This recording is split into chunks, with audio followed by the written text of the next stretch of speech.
आपके साथ जहां दिलशाद खान और आप देख रहे हैं मन्ना समाचार न्यूज चैनल। तो चलिए ले चलते हैं आपको उस वक्त की मुख्य खबर की ओर। सिंगेश्वर प्रखंड क्षेत्र अंतर्गत भवानीपुर पंचायत से वर्तमान मुखिया प्रमोद कुमार मिश्रा ने कहा कि इस बार अगर पंचायत चुनाव में जनता जिताती है तो पंचायत में 3 ऐसा काम करेंगे जो आने वाले समय में जनता को लाभ मिलेगा। R9 भारत न्यूज जंक्शन और अन्य मीडिया के जो भी हमारे साथी हैं, ग्राम पंचायत भवानीपुर की ओर से और मैं व्यक्तिगत रूप से अपनी ओर से आप सबों का स्वागत करता हूं। मैं अपनी पंचायत में अभिनंदन करता हूं। मैं 2011 से लगातार इस पंचायत में आम आवाम की, समाज की कृपा से, आशीर्वाद से, उनके प्यार से कार्य कर रहा हूँ। उनके आशीर्वाद से मैं लगातार 2 बार चुनाव जीता।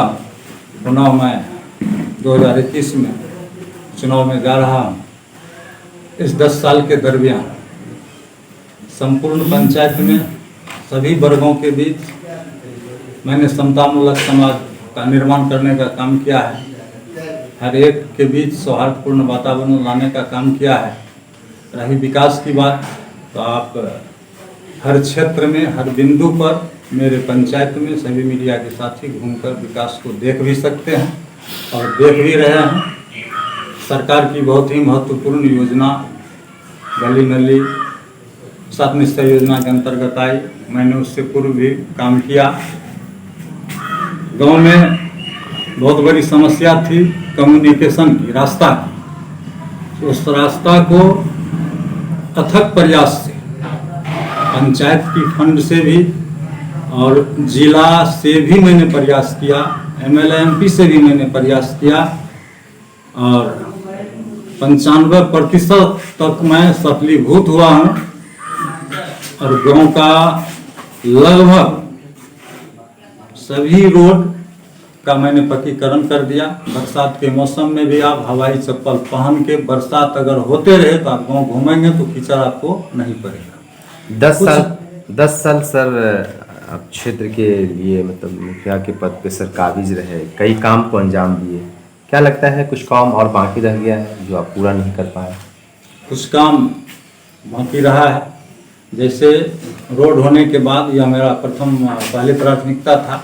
बिजली प्राथमिकता था, गांव में विद्यालय प्राथमिकता था, पंचायत भवन की व्यवस्था सुदृढ़ नहीं थी, वो प्राथमिकता था। ये सब मेरा कार्य हो चुका है। अब गांव में आवश्यकता है नाली की, जो मेरा आगे 5 वर्ष के दरमियान नाली पर मेरा फोकस रहेगा। गांव में स्वच्छता पर मेरा फोकस रहेगा। स्वच्छता के अंतर्गत भी मैंने बहुत सारा काम किया है, जैसे कि शौचालय निर्माण करवाना। लगभग 90% परिवार को मैंने शौचालय का निर्माण करवाया है और सबको सब्सिडी भी मिला है सरकार की तरफ से। 12 हज़ार रुपया हर एक व्यक्ति को मिल गया है और मेरे यहाँ लोग शौचालय का निर्माण करते हैं। कुछ कमी है रास्ता पेरा में साफ सफाई की, उस पर भी मेरा नज़र रहेगा। स्वच्छता के क्षेत्र में और नाली के क्षेत्र में, शिक्षा पर मेरा ज़्यादा जोर रहेगा, जो हमारे गांव का बच्चा शिक्षित हो और हाई लेवल का शिक्षा ग्रहण करे, इस पर मेरा ज़्यादा फोकस है। सरकार की एक महत्वाकांक्षी योजना है, जब कोई व्यक्ति का डेथ हो जाता है, जो मतलब ऊपर चले आते हैं, तो सरकार की तरफ से एक योजना है कबीर अंत्येष्टि योजना, जिसके अंतर्गत सर 1500 रुपया मिलता है। तो उसमें इस बार तो कोरोना सर आप सबों के सामने से गुजरा, उसमें कितने लोगों को सर इसका लाभ मिला है? कबीर अंत्येष्टि योजना सरकार की बहुत ही महती और महत्वपूर्ण योजना है, बहुत ही जन कल्याण की योजना है। मैं स्वयं गरीब का बच्चा हूँ, गरीबी से जिया हूँ, गरीबी को मैंने देखा है। मैं स्वयं गरीबी से जूझने के लिए, गरीबी से जूझकर मैंने भट्टी चलाया है, मैंने चूड़ा मिल चलाया है, मैंने दुकान जनरल स्टोर चलाया है। हम स्वयं अपने हाथ से हल जोत करके खेती भी किया है। गरीबी से लड़के मैंने ऊपर उठने का काम किया है। जब मुझे गांव का लोग आशीर्वाद दिया, मैं मुखिया बना, तो मुझे पता था जो सबके घर में 1000, 2000, 500 रुपया नहीं रहता है। तो सरकार के तरफ से जो व्यवस्था है, पहले 1500 रुपया दी जाती थी, अब 3000 रुपया दी जाती है। तो मेरे यहाँ 1500 परिवार अभी कार्डधारी है राशन का। कुछ परिवार है मुश्किल से 50-100 के बीच में होगा जो APL परिवार है, जिसको राशन या कोई कार्ड उपलब्ध नहीं है। तो उसमें मात्र 2007 में जो बीपीएल का गठन हुआ सरकार की तरफ से, उसमें मेरे पंचायत में मात्र 300 ही कार्ड है। तो बाकी 1200 कार्डधारी बच जाता है, 1200 परिवार बच जाता है। तो 300 बीपीएल परिवार जो है, उसमें अगर कोई किसी भी धर्म संप्रदाय में डेथ करता है तो मुझे जानकारी मिलती है और मैं अविलंब उनके दरवाजे पर पहुंच करके सांत्वना देते हुए 3000 रुपया पेमेंट करता हूं, नगद भुगतान कर देता हूं दाह संस्कार के लिए। बाकी जो 1200 परिवार बचता है उसके लिए ग्राम पंचायत से मेरे द्वारा मेरे अपने निधि से व्यवस्था है, जो उनको 2000 रुपया मैं मुहैया करवाता हूं, जो कि अपनी निजी राशि होती है। इसलिए करता हूं कि जो मैं गरीबी का जिया हूं और गरीबी का हाल जानता हूं, तो मैं ऊपर वाला से कामना करता हूं जो भगवान गरीब, अमीर और गरीब तो सब होता है, लेकिन इतना गरीब नहीं करे जो कि मैं खुद जिया। तो यह बहुत ही महत्वपूर्ण योजना है और इस पर मैं बढ़ चढ़ कर काम करता हूँ। पंचायत चुनाव नजदीक है, चुनावी मैदान में आप भी सर हैं और वर्तमान मुखिया भी हैं, कांटे की टक्कर है, कई प्रत्याशी चुनावी मैदान में। सर कैसे देखते हैं, मुकाबला काफी टफ होने वाला है?